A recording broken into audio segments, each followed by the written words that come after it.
มหนาวพัดมาอีกแล้วน้องแก้วคงหลงคอยพี่เคยสัญญาให้ไว้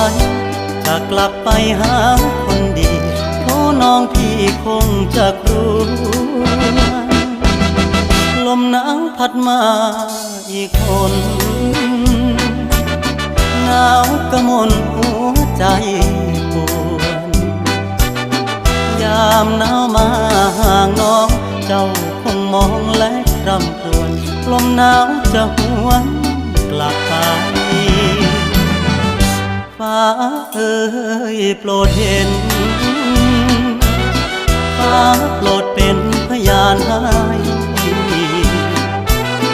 ความรักยังไม่คลอนนิรันดร